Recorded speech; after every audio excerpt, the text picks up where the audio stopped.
encantado de conoceros para los que no me conozcáis. Me llamo Emilio García Mouronte, soy uno de los profes de dermatología de la Academia MIR y durante los próximos minutos vamos a explicar el tema 11 de eczemas, que está plagado de novedades con la dermatitis atópica. ¿Qué es un eczema? Bueno, un eczema se trata de un término que en dermatología hace referencia a una lesión que se caracteriza por presentar eritema, es decir, enrojecimiento, serosis, por lo tanto sequedad, picor, es decir, pica mucho, y fisuración. Existen diferentes tipos de eczemas y todos a nivel histológico se caracterizan por presentar esponjiosis. Por eso yo, desde un punto de vista clínico, no tiene mucho sentido que haga una biopsia para diferenciar una dermatitis seborreica de una dermatitis atópica, porque solo voy a ver esponjiosis.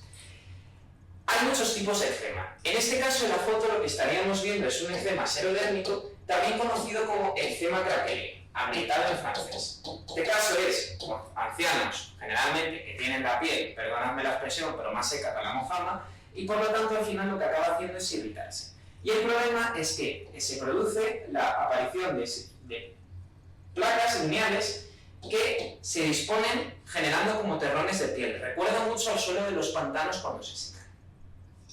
Y luego ya pasaríamos a hablar de la dermatitis atópica. Ya sabéis que la dermatitis atópica es la manifestación cutánea de la atopia. En este caso son pacientes que tienen tendencia endógena, es decir, no precipitado por un agente exógeno como tal, hacia el desarrollo de eczemas. En este caso, el fenotipo clínico suele variar a lo largo de la edad del paciente y se suele asociar a manifestaciones atópicas como el asma o la rinoconjuntivitis alérgica. A lo largo de la progresión natural, los pacientes con dermatitis atópica se caracterizan por presentar una progresión cefalocaudal del fenotipo y centrífugo. ¿Esto qué quiere decir? Esto quiere decir lo siguiente.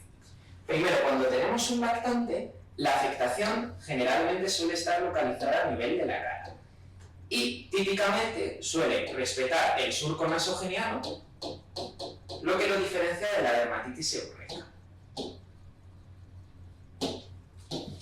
Cuando ya es un niño, tenemos el fenotipo característico de la dermatitis atópica. En este caso ya no afecta a la cara, por eso hay una progresión cefalocaudal, y vemos cómo se produce una afectación predominantemente flexural, en este caso de las fosas antecubitales y de los huecos retropopliteos. Esto se debe a que se piensa que algunos de los brotes de eczemas son desencadenados por una sobreproliferación de Staphylococcus aureus, que es una bacteria que se encuentra de manera más frecuente en las zonas de la piel que presentan mayor temperatura ambiente y humedad. En este caso nos hablaba en la pregunta MIR 2010 de una niña de 12 años que venía por afectación de huecos popliteos. ¿Qué tipo de lesiones se veían? Pues bueno, es típico de los niños que, como les pican tanto las lesiones, se rasquen. Y al final se rascan y se produce un engrosamiento de la piel.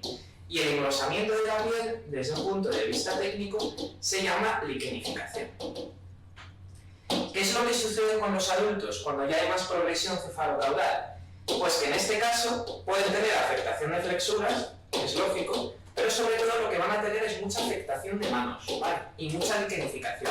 Pero la afectación de manos sí que es bastante típica. Veis aquí el tipo característico de eczema y en tanto esto, pues por ejemplo, lo que presenta el pobre señor de la izquierda, pues es una esclerosis porque es un engrosamiento ya difuso de la piel, no es un engrosamiento de la epidermis y dermis, que es la liquenificación. Aquí de nuevo volvemos a ver un niño con dermatitis atópica, esas placas eczematosas excoriadas. Luego vemos a un lactante con el respeto del surco nasogeniano. Entonces, a nivel del tratamiento, pues es lógico que en las formas leves le ofreceré corticoide tópico, pero ya de mantenimiento, el problema es que no le puedo estar manteniendo con corticoides tópicos durante mucho tiempo, porque si no se le puede producir una atrofia en la piel. Entonces, de mantenimiento, en las formas leves y en las formas graves se ofrecerá un tipo concreto o no de tratamiento. Y esto valorará en función de una escala que se llama EASI. EASI es una escala que determina el médico en el cual solo tiene en cuenta parámetros objetivos. Es decir, el grado de eritema, el grado de superficie corporal afectada, el grado de descamación, de erosión, de infiltración, pero no tiene en cuenta los síntomas que refiere el paciente como la intensidad del prurito o el sueño. No hace falta saberse el punto de corte, pero simplemente si es leve, el tratamiento de elección serán inhibidores tópicos de la calcineurina. Estos son fármacos que no son corticoides y por lo tanto no atrofian y que se recomienda poner pues 2 o 3 veces por semana en las zonas flexorales, que es donde frecuentemente les salen las lesiones, para evitar la aparición de nuevos brotes. Y cuando ya es grave, evidentemente le tengo que ofrecer un tratamiento ya de mantenimiento importante. Entonces, hay diferentes estrategias que remedan mucho las de la psoriasis y que están mejor explicadas en ese tema, que son la fototerapia, la ciclosporina, el metotrexato, la radioprina. El problema es que ninguna de estos fármacos era la panacea, excepción de la ciclosporina, pero ya os comenté en el tema de psoriasis que la ciclosporina no se puede mantener durante más de un año, porque existe riesgo de que acabe produciendo una enfermedad renal crónica. Por eso han salido nuevos fármacos con una menor toxicidad. El Ministerio lo que obliga es que el paciente esté con ciclosporina durante al menos un año. Y si hay contraindicación a la ciclosporina, o si a pesar de haber estado con esta durante un año no responda, se pongan estos fármacos. Se puede poner cualquiera de los 4, de tal manera que el médico puede elegir. Y hay 2 biológicos y 2 inhibidores de JAK. Los biológicos serían, es decir, subcutáneos, el dupilumab y el tralokinumab. El dupilumab le pondría especialmente si el paciente tiene comorbilidades atópicas, es decir, fundamentalmente asma. Esto me interesaría. En el caso de los inhibidores de JAK, son pastillas tomadas por vía oral, que se toman 1 o 2 veces al día, ¿vale?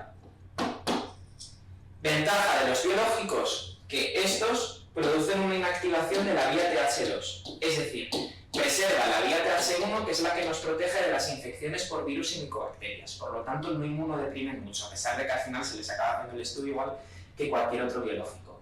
El inconveniente que tienen es que hasta un 25% de los pacientes tratados, más con el dupilumab, este porcentaje, contra el dupilumab es menos, pueden hacer un eczema o flashing facial paradójico, que es que se produzca un enrojecimiento de la cara y del cuello.